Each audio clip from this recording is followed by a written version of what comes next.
Hello everyone and welcome back to the channel. Now this video is going to be a little bit different to the usual ones where I'm going to be discussing a couple of topics that have been going around Australia's news.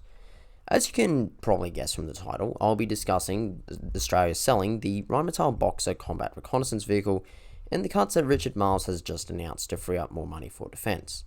If you find yourselves enjoying this video, please leave a like and subscribe as it is greatly appreciated. And of course, please let me know if you like this type of video. If you like it enough, I'll do more of these kinds of videos in the future. But anyway, as you'd probably all know by now, Australia has signed a contract with Germany to provide 100 Rheinmetall Boxer combat reconnaissance vehicles, or CRVs. This project will cost Germany over $1 billion, which will make it Australia's largest defence export to date.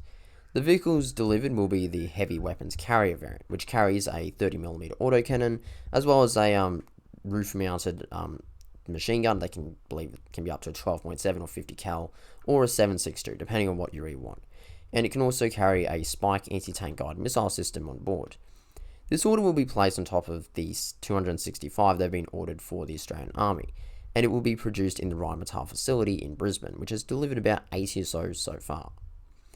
Now this has several major implications for Australia, with the biggest that our allies now requiring more production for their armoured vehicles and other assets.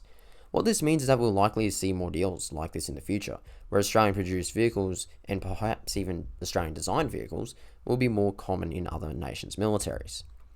The other is that we are now building tanks and assets for other countries, and this means we could see an investment into our own domestic production and designs of tanks and armoured vehicles.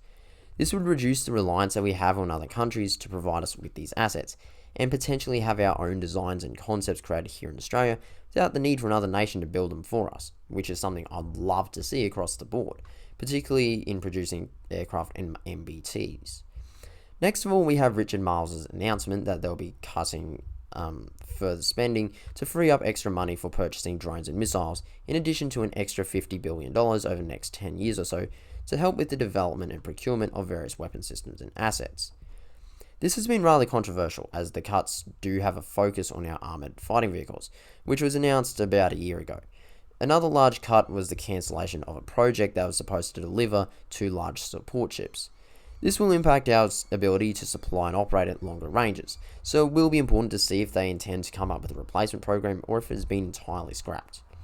Another saving that Marles has found is putting a potential 4th squadron of F-35s on hold, and choosing to utilise the F-18 Super Hornet and Growler variants that we currently own instead.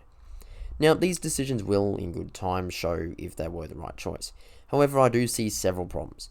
The cancellation of support ships would be extremely important given the fact that we are now planning on doubling or tripling our fleet size of operational warships, and it will impact our capabilities to deploy at long range and carry out major operations.